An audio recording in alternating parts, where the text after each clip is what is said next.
রুকাইয়াকে দেখে সালমানের মনে হলো যেন এক তরুণ সমরকুশলী বীর সিপাহসালার। গায়ে পরনে সামরিক উর্দি, কোমরে বাঁধা শক্ত বেল্ট, মাথায় লোহার হেলমেট, কাঁধে ঝুলানো স্বয়ংক্রিয় অগ্নিয়াস্ত্র।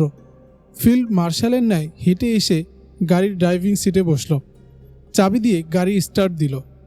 সালমান মনে করল কোনো সিপাহীকে বুঝি রুকাইয়া ড্রাইভিং করার জন্য ডেকে এনেছে, কেননা মেজরের বাড়ির নিরাপত্তার জন্য সার্বক্ষণিক 4 জন সিপাহী বাড়িতে অবস্থান করে।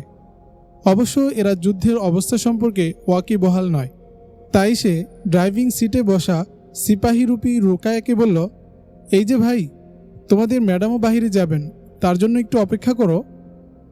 রুকাইয়া বুঝতে পেরেছে সালমান তাকে চিনতে পারেনি, তাই হেলমেটটা সরিয়ে পিছনের দিকে এক নজর তাকালো। সালমান রুকাইয়াকে এই সাজে দেখে তাজ্জব বনে গেল। সে তাকে আর কোনো কিছু জিজ্ঞেস করল না। রুকাইয়া বাড়ির বাইরে গাড়ি বের করে সোজা উত্তরের রাস্তা ধরে চালাতে লাগল। খুব দ্রুত গতিতে গাড়ি ধেয়ে চলছে শহরের কেন্দ্রস্থলের দিকে। অত্যন্ত ভয়াবহ থমথমে পরিবেশ বিরাজ করছে পুরো শহরময়। কোনো ইরাকি সৈন্যদের দেখা যাচ্ছে না কোথাও। ইরাকের প্রতিরক্ষা মন্ত্রণালয় এবং যোগাযোগ মন্ত্রণালয় সহ বেশ কয়েকটি মন্ত্রণালয় কমপ্লেক্সে আগুন জ্বলছে দাউ দাউ করে। আগুন জ্বলছে ইরাকের অলিম্পিক সদর দফতরের ভবনগুলোতেও। রুকাইয়া আগুনের পাশ দিয়েই চালিয়ে গেল গাড়ি। কিছু সামনে গিয়ে দেখল আগুন জ্বলছে শিক্ষা মন্ত্রণালয়ের ভবনসমূহেও। তাদের আর বুঝতে বাকি রইল না যে হানাদাররা বাগদাদের দখল নিয়ে ফেলেছে। তাই সালমান রুকাইয়াকে দ্রুত হোটেল আর রশিদের দিকে গাড়ি ছোটাতে বলল। হোটেল আর রশিদে পৌঁছে তারা দুজন হোটেলের 6ষ্ঠ তলার 203 নম্বর রুমে গেল। এখানে আসার উদ্দেশ্য হল সালমানের কাগজপত্র এবং অন্যান্য মালামালগুলি নিয়ে যাওয়া। কিন্তু যখন রুম খুলল, দেখা গেল রুমের মধ্যে কোনো মালামাল অবশিষ্ট নেই। এ অবস্থা দেখে সালমান খুবই মর্মাহত হল। মালামালের জন্য তার কোনো দুঃখ নেই, কিন্তু কাগজপত্রগুলোর জন্য তার পেরেশানির অন্ত রইল না। রুম থেকে বেরিয়ে তারা হোটেলের অফিস কক্ষে গেল। ম্যানেজারকে তার রুমের অবস্থা বললে তিনি জানালেন, কিছুদিন আগে সন্ধ্যায় একদল বিদেশি সাংবাদিক হোটেলে এসে আপনার রুমের চাবি চাইল। আমি বললাম, কেন তার রুমের চাবি আপনাদের দেব? তারা বলল, সালমান নিহত হয়েছে, তাই আমরা তার মালামালগুলো তার দেশের বাড়িতে পাঠাতে চাই। আমি তাদের কথায় চাবি দিতে রাজি না হওয়ায় তারা আমাকে হত্যার হুমকি দেয়। আমি তাদের কথায় কর্ণপাত না করে বললাম, যদি আপনারা আমাকে সালমানের লাশ দেখাতে পারেন অথবা তার নিহত হওয়ার সুস্পষ্ট প্রমাণ, তবেই কেবল তার মালামাল দিতে পারি, অন্যথায় নয়। আমি একথা বলার সাথে সাথে তাদের একজন অস্ত্র ঠেকিয়ে আমাকে জিম্মি করে ফেলে। এরপর বাধ্য হয়ে আমি বললাম, ঠিক আছে, আপনারা আমার সাথে চলুন। তারা বলল, আমরা এখানেই বসবো, তুমি সব মালামাল এখানে এনে জমা করো। আমাকে আরও শাসিয়ে বলল, দেখো, কোনোরূপ চালাকির আশ্রয় নিলে আমাদের মার্কিন জেট বিমান সংবাদ দেব। বিমান এসে তোমাদের হোটেলটি বোমা মেরে উড়িয়ে দিবে। আমি বললাম, ঠিক আছে, আমি তার মালামাল নিয়ে আসছি, আপনারা বসুন। এরপর আমি 2 জন হোটেল বয়কে নিয়ে চলে গেলাম আপনার রুমে। আমি সমস্ত মালামাল বয় 2 জনের মাধ্যমে তাদের সম্মুখে এনে হাজির করলাম। ফাঁকে আপনার ব্রিফকেসটা অন্য রুমে লুকিয়ে রাখলাম। ম্যানেজারের শেষের কথাটি শুনে সালমান উল্লসিত হয়ে বলল, তাহলে আমার কাগজপত্রগুলো আপনি হেফাজত করেছেন ম্যানেজার সাহেব, আপনাকে অসংখ্য ধন্যবাদ। Hotel manager Ayub Saberi still আলমারি থেকে ব্রিফকেসটি বের করে সালমানের সামনে রাখলেন। সালমান সেটি খুলে দেখল ভিতরে সব কিছু ঠিকঠাক আছে। এর ভিতর রাখা প্রায় লক্ষাধিক পাকিস্তানি রুপি স্বস্থানে আছে। এর দ্বারা ম্যানেজার আইয়ুব সাবিরির বিশ্বস্ততা এবং আমানতদারির স্বচ্ছ প্রমাণ পাওয়া গেল। সালমান খুশি হয়ে তাকে 20,000 রুপি পুরস্কার দিতে চাইলে সে তা নিতে অস্বীকৃতি জানায়। অবশেষে তারা 2 জন ম্যানেজারের নিকট থেকে বিদায় নিয়ে চলে এলো গাড়িতে। রুকাইয়া এবার গাড়ি ছোটালো বাড়ির দিকে। পথে যেতে যেতে তারা দেখল জনপ্রিয় আরবি টেলিভিশন চ্যানেল আল জাজিরার বাগদাদের স্টেশনটিকে বোমা মেরে উড়িয়ে দেওয়া হয়েছে। বোমা মারা হয়েছে আবু ধাবির টেলিভিশন অফিসেও, সেখানে এখনও জ্বলছে আগুন। আগুন জ্বলছে আরও বিভিন্ন সরকারি বেসরকারি প্রতিষ্ঠান, আবাসিক ঘরবাড়ি এবং অনেক মসজিদেও। হানাদার বর্বর ইঙ্গো মার্কিন বাহিনীর এই পৈশাচিক ধ্বংসযজ্ঞ মধ্যযুগের তাতারিদের বর্বরতাকেও হার মানিয়ে ছেড়েছে যেন। রুকাইয়া গাড়ির গতি আরও বাড়িয়ে দিল। হানাদারদের হাতে ধরা পড়ার ভয় আছে। সালমান বসে বসে চারদিকে মার্কিনীদের এ সকল অসভ্যতাসুলভ কার্যবলী ব্যথিত হৃদয়ে অবলোকন করছে। তার মনে চায় আমেরিকার প্রেসিডেন্ট জঙ্গলি বুশকে জঙ্গলে পাঠিয়ে সভ্যতার প্রজনন কেন্দ্র ঐতিহ্যবাহী এই ইরাককে ধ্বংসযজ্ঞের হাত থেকে রক্ষা করতে। সহসাই সালমানের নজরে পড়ল একটি দৃশ্য। তা হলো একটি লোককে ধাওয়া করছে ৩-৪ জন মার্কিন সৈন্য। খুব সম্ভব সৈন্যরা লোকটিকে জীবিত ধরতে চাচ্ছে, নতুবা সৈন্যরা যে দূরত্বে আছে তাতে গুলি ছুড়লে অনায়াসে লোকটিকে মারা যায়। লোকটি দৌড়াচ্ছে প্রাণপণে, খুব দ্রুত বেগে। মার্কিন সৈন্যরা তার সাথে দৌড়িয়ে পারছে না, সে যেন দৌড়াচ্ছে না, বাতাসের সাথে উড়ে যাচ্ছে। সালমান রুকাইয়াকে বলল, দেখো রুকাইয়া, একজন লোককে ধাওয়া করছে দখলদার সৈন্যরা। সে যেই হোক, তাকে সাহায্য করা দরকার। তুমি গাড়ি আরও জোরে চালাও, কুইক। রুকাইয়া গাড়ির গতি আরও বাড়িয়ে দিল। বাম হাত দিয়ে পকেট থেকে একটি হ্যান্ড গ্রেনেড বের করে সালমানকে দিয়ে বলল, এটি ওদের দিকে ছুঁড়ে মারুন। তার সাথে আরও 3টি গ্রেনেড আছে। এগুলো বাসা থেকে বের হওয়ার সময় সাথে নিয়েছিল সে, যদি প্রয়োজন হয় এই ভেবে। এখন সত্যি সত্যি এর প্রয়োজনীয়তা দেখা দিল। সালমান গাড়ির গ্লাস ফাঁক করে গ্রেনেডটি ঠিক তখন ফিকল যখন গাড়িটি সৈন্যদের বরাবর আসলো। গ্রেনেডটি তার দায়িত্ব সুচারুরূপে পালন করল। বিস্ফোরিত হয়ে 2 জন সৈন্যকে সাথে নিয়ে জমিনে শুয়ে পড়ল। প্রথম গ্রেনেডের কৃতিত্ব দেখে রুকাইয়া সাথে সাথে গাড়ির ব্রেক কষে আরও একটি গ্রেনেডকে পাঠালো বাগদাদের অতিথি সৈন্যদের খেদমতে।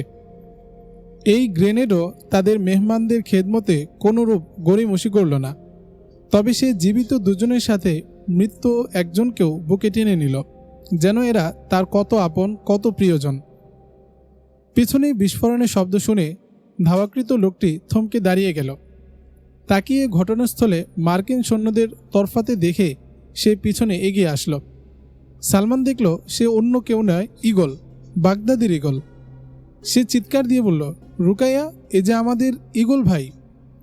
ঈগল দূর থেকেই সালমানকে চিনতে পেরে দৌড়ে অকুস্থলে পৌঁছল। সালমান ঈগলকে পেয়ে বুকে জড়িয়ে ধরল। ঈগল বলল, সালমান ভাই, দ্রুত আমাদের এই স্থান ত্যাগ করতে হবে, নতুবা বিমান হামলার শিকার হতে হবে। সালমান বলল, ঈগল, আমরা গনিমতের মাল ফেলে যাব কেন? এসো, জলদি সৈনিকদের অস্ত্র, ঘড়ি, হেলমেট, গ্যাস মাস্ক ও বুট খুলে নাও, প্রয়োজনীয় সময় কাজে লাগবে। বলে সে নিজেও খুলল একজনেরটা। 4 সৈনিকের 4টি AK-47 অ্যাসল্ট রাইফেল, 4টি ঘড়ি, 4 জোড়া বুট, 4টি হেলমেট এবং গ্যাস মাস্ক 4টি নিয়ে তারা গাড়িতে আসলো। রুকাইয়া ড্রাইভিং সিটে বসে ফুল স্পিডে গাড়ি চালিয়ে দিল। ঈগল ড্রাইভারের গাড়ি চালনা দেখে অবাক হলো। গাড়িটি যেন হাওয়ায় উড়ে যাচ্ছে। সে সালমানকে জিজ্ঞেস করলো, সালমান ভাই, এমন দক্ষ ড্রাইভার পেলে কোথায়? সালমান মুচকি হেসে বলল, যে দেশে তোমার মতো ঈগল বাস করে সে দেশে এমন দক্ষ ড্রাইভারের অভাব হওয়ার কথা নয়। বাগদাদের ড্রাইভাররাও আজকাল বাগদাদের ঈগল হওয়ার কোশিশ করছে বইকি। এই ড্রাইভার তো সামরিক পোশাক পরিহিত। সে কি ইরাকি বাহিনীর কোনো সৈনিক, নাকি বিদেশি কোনো আরব মুজাহিদ? পুনরায় জিজ্ঞেস করল ঈগল। রুকাইয়া এতক্ষণ কোনো কথা বলেনি। এবার ঈগলের কথা শুনে গাড়ি চালানো অবস্থায় মুখ খুলল। ঈগল ভাইয়া, আজকাল তুমি বড় বেখেয়াল হয়ে গেছ, নিজের বোনকেও চিনতে পারছো না। রুকাইয়ার কণ্ঠ শুনে ঈগল ভাবাচেকা খেয়ে গেল। আরে রুকাইয়া, তুমি? আমি তো মনে করেছিলাম এই ড্রাইভার সৈনিক ইরাকি বাহিনীর কোনো উচ্চপদস্থ কমান্ডার। ততোধিক বিস্ময়ের সাথে বলল ঈগল। এরপর কেউ আর কোনো কথা বলল না। কিছুক্ষণের মধ্যে গাড়ি তার গন্তব্যে পৌঁছে গেল। ঈগল ও রুকাইয়া গনিমতের মালামালগুলো বাংকারে নিয়ে এলো। সালমানের বাম বাহুতে ব্যথা থাকায় সে শুধু নিজের ব্রিফকেসটি নিল সাথে। মেজর আসাদুল্লাহ সাহেব রোকায়াকে সালমানের সাথে বাহিরে যাওয়ার অনুমতি দিয়ে চিন্তিত মনে বাংকারের মধ্যে সময় অতিবাহিত করছিলেন। তিনি ভাবছেন, এই ঘোরতর যুদ্ধের মধ্যে একজন অসুস্থ ছেলে আর তার দেখাশোনার জন্য একটা মেয়েকে বাইরে যেতে আমি কেন অনুমতি দিলাম? আল্লাহই ভালো জানেন তারা ফিরে আসতে পারবে কিনা, তাদের ভাগ্যে কি ঘটে। এই চিন্তায় তিনি এখন পেরেশান। কিছু সময় পরপরই তিনি মুয়াজকে বহির বাটিতে পাঠান তারা এলো কিনা সে খোঁজ নিতে। অল্প আগে মুয়াজ এসে তাকে জানালো যে তারা এসে গেছে। যখন তারা বাংকারে প্রবেশ করল, মেজর সাহেব দাঁড়িয়ে সালমান ও ঈগলকে বুকে টেনে নিলেন। অতঃপর রুকাইয়ার মাথায় হাত বুলিয়ে বললেন, তোমরা সহি সালামতে ফিরে আসতে পেরেছ, এজন্য আমি মহান আল্লাহর দরবারে কৃতজ্ঞতা জানাচ্ছি। কথা বলে তিনি কিছুটা বিস্মিত হলেন। কি হলো এদের? এরা কেউ কোনো কথা বলছে না কেন? সবার মুখেই বিষাদের ছাপ লক্ষ্য করা যাচ্ছে যে। অবশেষে মেজর সাহেব নিজেই সালমানকে জিজ্ঞেস করলেন, সালমান, কি হয়েছে তোমাদের? বাহিরের কি অবস্থা আমাকে খুলে বলো।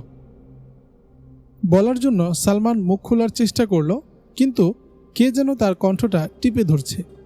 কিভাবে সে বলবে মেজর সাহেবকে যে আপনার দেশ মার্কিনীরা দখল করে নিয়েছে?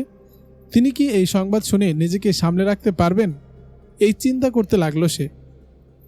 সালমানেরও এই নির্লিপ্ততা দেখে মেজর সাহেব চিৎকার দিয়ে বললেন, আল্লাহর কসম লাগে, কি হয়েছে আমাকে খুলে বলো। তোমাদের এই নির্লিপ্ততা আমার অন্তর ভেঙে চৌচির করে দিচ্ছে। তোমরা যদি আমাকে এই মুহূর্তে এই সংবাদ শোনাও যে বাগদাদের পতন হয়েছে আর ইরাক সম্পূর্ণ মার্কিনীরা দখল করে নিয়েছে, তাতেও আমি ঘাবড়ে যাব না। আমি পূর্বেই ধারণা করতে পেরেছি পতন এখন বাগদাদের ভাগ্যলিখন হয়ে দাঁড়িয়েছে। তার এই কথা শুনে ঈগল বলল, ফুফাজান, আপনার ধারণাই বাস্তবায়িত হয়েছে। বাগদাদের পতন হয়ে গেছে। আমাদের ইরাক এখন ইঙ্গো মার্কিন হানাদারদের কবজায় চলে গেছে। ঈগলের এ কথা শুনে মেজর সাহেবও ক্ষণকাল নিষ্প্রভ হয়ে রইলেন। তারও যেন বাকরোধ ঘটেছে। তিনি আপন কল্পপাখায় ভর করে পুরো ইরাক একবার ঘুরে এলেন। দেখলেন সাজানো সুন্দর ইরাককে, কিন্তু এখন তো আর অক্ষুণ্ণ থাকবে না তার এই সৌন্দর্য। মুছে যাবে, ধ্বংস হয়ে যাবে ইরাকের সকল রূপ সৌন্দর্য, ইতিহাস, ঐতিহ্য। তথাকথিত সভ্যতার দাবিদারদের হাতে ম্লান হয়ে যাবে সভ্যতার আদিমতার ইজ্জত আব্র। ওরা খাবলে ছিঁড়ে খাবে সভ্যতার হৃৎপিণ্ডকে।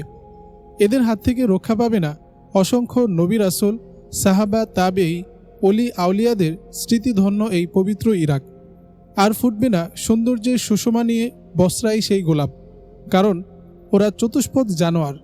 ওরা লতা পাতা শুদ্ধ খেয়ে ফেলবে সৌন্দর্য সুরভি প্রসবিনী এই গোলাপ চারাগুলোকে। অবশ্য ওদের কাছ থেকে এগুলো নিরাপত্তা আশা করা মানে হিংস্র বাঘের খাঁচায় ছোট্ট খরগোশের নিরাপত্তা আশা করা, যা কোনো দিনই সম্ভব নয়। এ আশা দুরাশা বই কিছু নয়। এই তো সেই আমেরিকা যে হিরোশিমা নাগাসিতে অমানবিক বোমা হামলা করে জাপানের দুটো শহর ধ্বংসের মাধ্যমে মূলত মানবতাকে গলা টিপে হত্যা করেছিল। এরাই ভিয়েতনামে পোড়ামাটি নীতি গ্রহণ করে আবাল বৃদ্ধ বনিতা সহ 1 কোটিরও বেশি মানুষ হত্যা করেছিল। নির্বিচারে বোমা মেরে বাঁধ, হাসপাতাল, শিশুদের স্কুল, ধর্মীয় উপাসনালয় ধ্বংস করেছিল। জালিম সেখানে 70 লাখ টনেরও বেশি বোমা ফেলেছিল, যা দ্বিতীয় বিশ্বযুদ্ধে ব্যবহৃত বোমার 3 গুণেরও বেশি। কম্বোডিয়ার অন্তর্দ্বন্দ্বের সুযোগে মার্কিন সৈন্য সেখানে প্রবেশ করে এবং মার্কিন বিরোধীদের উপর পাইকারি হত্যাযজ্ঞ চালিয়ে লাখ লাখ কম্বোডীয় জনগণকে হত্যা করেছিল এরা। এই তথাকথিত বিশ্ব মোড়লেরা কোরিয়াকে বিভক্তি করারও নাটের গুরু। এদেরই কলকাঠি নাড়ানোতে কোরিয়ার লাখ লাখ নিরপরাধ মানুষ অকাতরে প্রাণ হারিয়েছিল। ইন্দোনেশিয়ায় কমিউনিস্ট বিপ্লব ঠেকানোর নামে মার্কিনীরা সেখানে সামরিক অভ্যুত্থান ঘটিয়ে সুহার্তোকে ক্ষমতায় বসায়। সুহার্তো নিষ্ঠুরতার সাথে মার্কিন বিরোধী হিসেবে পরিচিত লাখ লাখ মানুষকে হত্যা করে। এই দস্যুরা শ্রীলঙ্কায়ও তথাকথিত কমিউনিস্ট বিপ্লব ঠেকাতে সেখানে এক সামরিক অভ্যুত্থান ঘটায়। সেই সামরিক সরকার কমিউনিস্ট দমনের নামে মূলত নিরপরাধ মার্কিন বিরোধী জনগণকে ব্যাপকভাবে হত্যা করে। এ সময় লাখ লাখ লোক প্রাণ হারিয়েছিল। মুসলিম উম্মার উপর বুশ ব্লেয়ার চক্র ক্রুসেড চাপিয়ে দিয়েছে। ইহুদি খ্রিস্টানরা আজ একাট্টা হয়ে লড়ছে। তাদের এই লড়াই শুধু একটা দেশের বিরুদ্ধে নয়, ইসলামী আদর্শের বিরুদ্ধে। সঙ্গত কারণেই দুনিয়ার মুসলিম আজ আক্রান্ত। মুসলিম বিশ্ব আজ ইতিহাসের নিষ্ঠুরতম ও ভয়াবহ নিপীড়ন নির্যাতনের শিকার। আফগানিস্তান, ইরাক সহ সমগ্র মুসলিম জাতির উপর মানবতার দুশমন মার্কিন সাম্রাজ্যবাদ ও ব্রিটেনের নেতৃত্বে এক দুঃসহ অমানবিক যুদ্ধ চাপিয়ে দিয়েছে। কার্যত বিশ্বের তাবৎ মুসলমানদের বিরুদ্ধে ইহুদি খ্রিস্টান মুনাফিক মুশরিক চক্রের আরোপিত এই ক্রুসেড সমগ্র মানবতার বিরুদ্ধে, দুনিয়ার সমস্ত শান্তিপ্রিয় মানুষদের বিরুদ্ধে। যে সন্ত্রাসের কথা বলে, মানবতার কথা বলে, নিষিদ্ধ অস্ত্রের ধোঁয়া তুলে আমেরিকার নেতৃত্বে সমগ্র কুফর একসাথে মুসলমানদের বিরুদ্ধে লড়াইয়ে নেমেছে, বাস্তবতা হচ্ছে ইতিহাসের আদিপট থেকেই এরা মুসলমানদের দুশমন, ইমানদারদের প্রতিপক্ষে শয়তানি শক্তির প্রতিভূ। এরা মজলুমের বিরুদ্ধে জালেম হিসেবে বারবার বর্বরতার ও নিষ্ঠুরতার প্রতীকী দাজ্জাল রূপে আবির্ভূত হয়েছে। অথচ ইতিহাসের কি নির্মম পরিহাস! এরাই প্রকৃত সত্যকে আড়াল করে মিথ্যার বেশাতি চালিয়ে মুসলমানদেরকে সন্ত্রাসী আখ্যায়িত করছে। পৃথিবীর মানচিত্র জুড়ে এদের দস্যুবৃত্তি, আগ্রাসী নীতি মানবতাকে বিপর্যয়ের শেষ প্রান্তে নিয়ে গেছে। যে আমেরিকা আজ সন্ত্রাসের কথা বলে মজলুমের উপর যুদ্ধ চাপিয়ে দিয়েছে, এ তো সেই আমেরিকা যারা দস্যুবৃত্তি ও জোর জবরদস্তির মাধ্যমে আদিবাসী রেড ইন্ডিয়ানদের হটিয়ে হাজার হাজার নিরীহ নিরপরাধ মানুষকে হত্যা করে মার্কিন সমাজ ও রাষ্ট্রের গোড়াপত্তন করেছে। এই তো সেই আমেরিকা যারা দুটি বিশ্বযুদ্ধের ভয়াবহ বিভীষিকা সৃষ্টি করে 1 কোটির উপরে মানুষ হত্যা করেছে। জাপানের হিরোশিমা নাগাসাকিতে অ্যাটম বোমা মেরে শুধু উড়িয়েই দেয়নি, লক্ষ কোটি মানুষকে মৃত্যুর কোলে ঠেলে দেওয়ার সাথে সাথে পঙ্গু, অসহায়, বিকলাঙ্গ করেছে অগণিত মানুষকে, যা আজও বিশ্ব বিবেককে ব্যথাতুর করে তোলে। এ তো সেই আমেরিকা, ইউরোপ যারা তেল সম্পদ লুণ্ঠনের জন্য সমগ্র আরব জাহানের উপর জবরদস্তির মাধ্যমে এক আধিপত্য বিস্তার করে রেখেছে। অনুগত দাসের মতো ব্যবহার করছে মুনাফিক শাসক, রাজা, বাদশাহ, শেখ নামক মেরুদণ্ডহীন মুসলিম নামধারী জাতির কুলাঙ্গারদের। সাদ্দাম সৃষ্টি করেছিল তো আমেরিকা, তাকে লেলিয়ে দিয়েছিল ইরানকে নিঃশেষ করে দেওয়ার জন্য। ইরাক ইরান যুদ্ধের প্রত্যক্ষ মদতদাতা খোদ আমেরিকায় আবার কুয়েত দখলের নাটক করালো। সেই দখল মুক্তির কথা বলে তারাই আবার সাদ্দাম ধ্বংসের নামে কুয়েত ও ইরাকে নারী, শিশু, বৃদ্ধ নির্বিশেষে হাজার হাজার লক্ষ লক্ষ বনি আদমকে বর্বরোচিত ও ইতিহাসের নিষ্ঠুরতম কায়দায় দিনের পর দিন হত্যা করেছিল। এর মধ্যে 2 লাখ শুধু ইরাকি সৈন্যকেই ট্যাঙ্কের নিচে পিষে মেরেছিল। ইরানকে ধ্বংসের জন্য তারা জীবন বিধ্বংসী রাসায়নিক অস্ত্র ব্যবহার করেই ক্ষান্ত হয়নি, বেসামরিক বিমান ধ্বংস করেছিল, বোমা মেরে একসাথে 72 জন নেতাকে হত্যা করেছিল। ইসরায়েল নামক অবৈধ ইহুদি রাষ্ট্রটির জন্মদাতাও তো এই আমেরিকা ও ইউরোপ।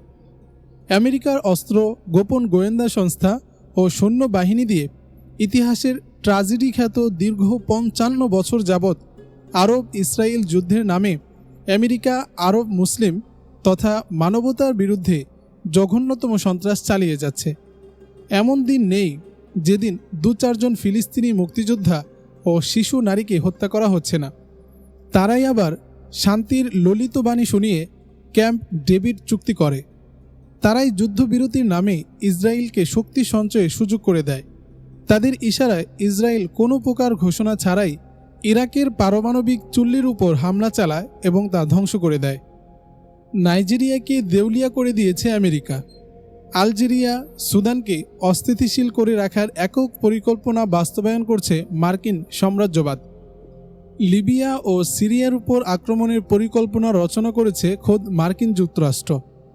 কর্নেল গাদ্দাফিকে হত্যা পরিকল্পনা, বোমা হামলা, ইদি আমিনকে পাগল বলে প্রচারণা, নরিয়াগাকে তুলে আনা, লেবাননে প্রতিনিয়ত রক্ত ঝরাবার ফন্দিয়াটা সবই তো অসুর দানব আমেরিকার দম্ভ ও অহমিকার ঘৃণ্য ফসল। এই আমেরিকাই তো রুশ আগ্রাসনের সময় আফগানদের প্রতি মায়াকান্না দেখিয়েছিল। তারাই আবার আক্রমণ করছে আফগানের নিরপরাধ মানুষের উপর। এরাই দুনিয়া জুড়ে স্বঘোষিত দারোগার মতো ফেরাউনি আচরণ করে, আবার শান্তির দূত সেজে খোদ শয়তান প্রেতাত্মা হয়ে দানবের বেশে আক্রমণ করে। একদিকে তারা সাপ হয়ে দুশ্মনী করে, অপরদিকে ওজা হয়ে ঝাড়ার ভান করে। বিগত 100 বছরের পৃথিবীর এমন কোনো রাজনৈতিক হত্যাকাণ্ড ঘটেনি যেখানে মার্কিন সাম্রাজ্যবাদের হাত নেই। এমন কোনো সন্ত্রাসী কর্মকাণ্ড ঘটেনি যেখানে প্রত্যক্ষ কিংবা পরোক্ষভাবে আমেরিকা জড়িত নয়, অথচ তারাই দুনিয়ার সকল সম্পদ লুণ্ঠন করছে, রাষ্ট্রীয় সন্ত্রাসকে ছড়িয়ে দিয়েছে বিশ্বজুড়ে। খবরদারি করে জাতিসংঘসহ বিশ্বের সকল আন্তর্জাতিক ফোরামকে দখল করে রেখেছে। দুনিয়ার সমস্ত শাসকদের উপর সৃষ্টি করে রেখেছে এমন এক ধরনের রাজনৈতিক, অর্থনৈতিক ও সামরিক চাপ যার কাছে নতি স্বীকার করে টিকে আছে অনুগত রাষ্ট্রের শাসকরা। আমেরিকা হচ্ছে সেই রাষ্ট্র যাদের জন্মটাই আজন্ম পাপের উপর, দস্যুবৃত্তি ও সন্ত্রাসের উপর, জবরদখল ও হত্যা লুণ্ঠনের মাধ্যমে সাম্রাজ্যবাদী নীতি বাস্তবায়নের উপর। এই শয়তানি চক্র ও দাজ্জাল পৃথিবীর জনপদগুলোকে তাদের চরণভূমি বিবেচনা করছে। সমগ্র মানুষকে ভাবছে দাস, আর রাষ্ট্রগুলোর শাসকদের ভাবছে কিরণক। আমাদের সম্পত্তি লুণ্ঠন করছে দস্যুর মতো, মানুষের উপর চাপাচ্ছে স্নায়ু, রাসায়নিক ও অমানবিক যুদ্ধ।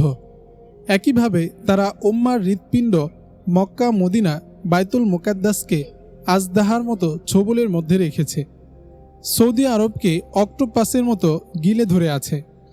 মার্কিন অস্ত্র বাজার চাঙ্গা রাখার জন্য America, Arab, Israel, Chechnya, Balkan, Sudan, কুর্দি, Kashmir, Afghan, Arakan, Mindanao, Bosnia, সবশেষ ইরাক সংকটের স্থায়ী রূপ দিতে চায়। আমেরিকা বিশ্বজুড়ে একক আধিপত্য বিস্তার করেও সন্তুষ্ট হতে পারছে না। সে বিশ্বকে মুষ্টিবদ্ধ করে রাখতে চায়, একাই সব গিলে খেতে চায়। এদের মতো প্রতারক, শঠ, নিষ্ঠুর, পাষাণ্ড ও মৃত্যুকে অবয়বে অন্য কোনো সাম্রাজ্যবাদী শক্তি ইতিপূর্বে বিশ্বের ইতিহাসে আবির্ভূত হয়নি। এ সকল কথা ভাবতে ভাবতে মেজর সাহেব স্বগতোক্তি করলেন, হে আমাদের পবিত্র ইরাক, আমরা তোমার পবিত্রতাকে পাপিষ্ঠ জালিমের বিষাক্ত অপবিত্র নখরের ছবল থেকে রক্ষা করতে পারলাম না। তুমি আমাদের ক্ষমা করো, আমরা তোমার অযোগ্য সন্তান। তবে এই বেদনার মুহূর্তে তোমাকে একটি আনন্দের সংবাদও জানিয়ে দিই। তোমার এই অপমান আমরা অনবত মস্তকে মেনে নেব না, আমরা এর প্রতিশোধ নেবই নেব। হানাদার গোষ্ঠীকে এক মুহূর্তের জন্য স্বস্তিতে নিঃশ্বাস ফেলতে দেব না। ওদেরকে মেরে প্যাকেট করে 7 সমুদ্রের উপর পাঠিয়ে দিয়ে তোমার ঐতিহ্যমণ্ডিত মস্তকে আবার পরিয়ে দেব খেলাফতের সেই সুষমাঙ্কিত রাজতোরণ। এক্ষেত্রে তোমার কাছে আমাদের চাওয়া, আমাদেরকে আরেকটি সালাউদ্দিন আইয়ুবী দান করো, আরেকজন নুরুদ্দিন জঙ্গি উপহার দাও। এই বলে তিনি ঈগলকে জিজ্ঞেস করলেন, ঈগল, তুমি তো রণাঙ্গনে ছিলে, আমাকে একটু শোনাও তো কী প্রকারে হানাদাররা বাগদাদের পতন ঘটালো, আর এখন শহরের অবস্থাই বা কেমন? প্রেসিডেন্ট সাদ্দাম, তার সাধের রিপাবলিকান গার্ড, ফেদাইন মিলিশিয়া এবং সেনাবাহিনী ও আমাদের স্পেশাল ফোর্স এখন কোথায়, কী অবস্থায় আছে? আরব ও অন্যান্য দেশ থেকে আগত স্বেচ্ছাসেবক মুজাহিদরাই বা এখন কি করছে? মেজর সাহেবের এ সকল প্রশ্নের এক এক করে উত্তর দিতে লাগলো ঈগল। ফোফাজান, অবশেষে ইঙ্গো মার্কিন জোট প্রাচীন সভ্যতার লীলাভূমি এবং ইসলামী দুনিয়ার সাবেক খেলাফতের কেন্দ্রভূমি বাগদাদ তথা ইরাককে দখল করে নিল। তবে তা যুদ্ধ করে নয়, প্রতারণা করে, গাদ্দার মুনাফিকের সহায়তায়। প্রেসিডেন্ট সাদ্দামের অতি আদরের রিপাবলিকান গার্ড ও ফেদাইন কমান্ডারদের বিশ্বাসঘাতকতায় বাগদাদের পতনকে ত্বরান্বিত করেছে। যেখানে হানাদাররা অন্যান্য শহরে 15-16 দিন যুদ্ধ করেও তা দখল করতে পারল না, সেখানে মাত্র কদিনের মধ্যে বিনা প্রতিরোধে আগ্রাসী মার্কিন বাহিনী বাগদাদ দখল করে ফেলল। এর পিছনে রয়েছে চাঞ্চল্যকর রহস্য। আমরা ভেবেছিলাম বাগদাদ দখলের সময় মার্কিনিরা প্রবল প্রতিরোধের সম্মুখীন হবে। বাগদাদের সদর দরজায় হবে রক্তক্ষয়ী সংঘর্ষ। উভয় পক্ষের হাজার হাজার লাশের স্তূপ পড়ে যাবে। বাস্তবে হতেও তাই, কেননা বাগদাদের সৈন্যদের সাথে যোগ দিয়েছিল বিদেশি স্বেচ্ছাসেবক মুজাহিদ বাহিনী এবং সাধারণ নাগরিকগণ। তা তো আপনিও জানেন। এই সম্মিলিত প্রতিরোধ বুর্জটি এতই মজবুত হয়েছিল যে সে বুর্জ ভাঙতে মার্কিন বাহিনীকে অবশ্য কঠিন লড়াই লড়তে হতো। কিন্তু বলে ঈগল চুপ হয়ে গেল। কিন্তু কি ঈগল? প্রশ্ন সালমানের। তুমি খুলে বলো, কী কারণে এত সুন্দর মজবুত যৌথ প্রতিরোধ বুর্জটি বাগদাদের হেফাজতের কাজ আঞ্জাম দিতে ব্যর্থ হলো? তা এই জন্য যে রাতের আধারে কোটি কোটি ডলারের বিনিময়ে চুক্তির মাধ্যমে রিপাবলিকান গার্ড ও ফেদাইন কমান্ডারগণ ইরাকের স্বাধীনতা বিকিয়ে দিল বিদেশি প্রভুদের হাতে, বলল ঈগল। তাছাড়া সেনাবাহিনীর কিছু কিছু স্বার্থবাদী গাদ্দারও মার্কিনীদের কাছে নিজেদের দেশ ও ঈমান বিক্রি করে দিয়েছে, যে কারণে সাধারণ জনগণ, স্বেচ্ছাসেবক মুজাহিদ বাহিনী এবং স্পেশাল বাহিনীর নওজোয়ানরা মনোবল হারিয়ে ফেলে। শক্তিশালী প্রতিরোধ বুর্জটি নিমিষেই ফুটো বেলুনের মতো চুপসে যায়। প্রতিরোধের সব আয়োজন ধূলিসাৎ হয়ে যায়। ভোরের আলো ফোটার পর দেখা গেল রিপাবলিকান গার্ড, ফেদাইন মিলিশিয়া ও সেনাবাহিনীর এক বিরাট অংশ ময়দান থেকে উধাও। এ অবস্থায় ময়দানে অন্যান্যরা পিছু সরে আসতে বাধ্য হয়। ফলে মার্কিন বাহিনী এক প্রকার বিনা বাধাই বাগদাদ দখল করে নেয়। বাগদাদের উপর প্রেসিডেন্ট সাদ্দামের প্রশাসনের আর কোনো নিয়ন্ত্রণ নেই। যা ঘটবার তাই ঘটেছে। অপ্রতিদ্বন্দ্বী বিমান শক্তি ব্যবহার করে কসর, নাজাফ, কারবালা ও বসরায় গণহত্যা চালিয়ে বাগদাদে অসংখ্য বেসামরিক নাগরিক সহ 10-15 জন সাংবাদিককে খুন করে হানাদার মার্কিন বাহিনী বাগদাদে প্রবেশ করেছে। বাগদাদে প্রবেশ করার কয়েক মুহূর্তের মধ্যেই তাদের দখলদারি চরিত্র এবং বাগদাদের লাখ লাখ মানুষের জনসমর্থনহীনতা উৎকটভাবে প্রকাশ পেয়েছে। কিছু লোক ভাড়া করেও হানাদার বাহিনীর দখলদার এবং লুটেরা চরিত্র ঢেকে রাখা সম্ভব হয়নি। শহরের লুটেরা, ডাকু ও মাস্তান চরিত্রের কিছু লোককে চুরি, ডাকাতি এবং লুটপাটের ওপেন জেনারেল লাইসেন্স দিয়েছে হানাদাররা। পাশবিক শক্তি নিয়ে বাগদাদে প্রবেশ করার পূর্বেই তাদের মনে ছিল ঘৃণ্য দুরভিসন্ধি।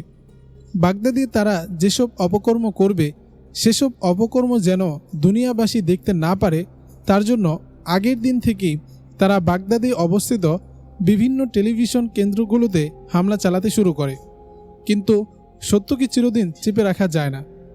CNN, BBC নির্লজ্জভাবে দালালি করে মিথ্যা সংবাদ পরিবেশন করলেও এবং আবু ধাবি ও আল জাজিরা টিভি সম্প্রচার বন্ধ করতে বাধ্য হলেও পাকিস্তানের জিও টিভি তাদের সীমাবদ্ধ শক্তি নিয়ে সারাক্ষণ তাদের ক্যামেরা বাগদাদের কয়েকটি রাস্তার উপর নিবদ্ধ রেখেছিল। এর মাধ্যমে বিশ্ববাসী দেখতে পেয়েছে মার্কিন বাহিনী হাতে গোনা কয়েকজন লোককে ট্যাঙ্ক ও সাজোয়া যানের ছত্রছায়ায় লুটপাট করতে সাহায্য করছে। এর আড়ালে তারা নিজেদের অপকর্মের দৃশ্যকে ঢেকে ফেলার চেষ্টা করছে। মার্কিন সৈন্যরা শহরের বাড়ি ঘরে ঢুকে মা বোনদের ইজ্জত হরণ করছে। এ কাজে বাধাপ্রাপ্ত হলে বাড়িঘর জ্বালিয়ে দিচ্ছে। এরকমই এক ঘটনায় আজ আমি ধরা পড়তে গিয়েছিলাম। শহরের গোল চত্বরের পাশে রাহাদের বাসা। তাদের বাসার পূর্ব পার্শ্বে হাদিদ কামালের বাসা। হাদিদ কামাল একজন দেশপ্রেমিক মুজাহিদ, আমার বন্ধু মানুষ। আমি তখন তার বাসায় অবস্থান করছিলাম। হঠাৎ পাশের বাসার ছোট্ট ছেলে 9 বছর বয়স্ক রাহাত দৌড়ে হাদিদের বাসায় আসলো। সে হাঁপাতেও ছিল। হাদিদ তাকে কোলে নিয়ে আদর করে বলল, কি হয়েছে রাহাত, তুমি হাঁপাচ্ছ কেন ভাইয়া?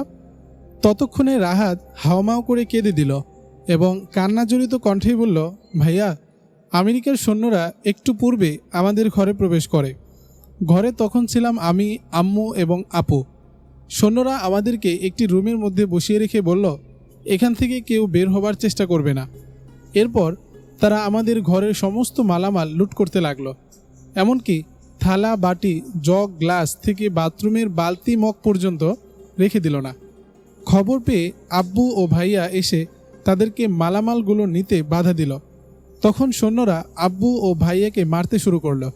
ভাইয়ার চিৎকার শুনে আমি, আম্মু এবং আপু দৌড়ে এলাম ঘর থেকে। আম্মু সৈনিকদের অনুরোধ করলেন আব্বু এবং ভাইয়াকে ছেড়ে দেওয়ার জন্য।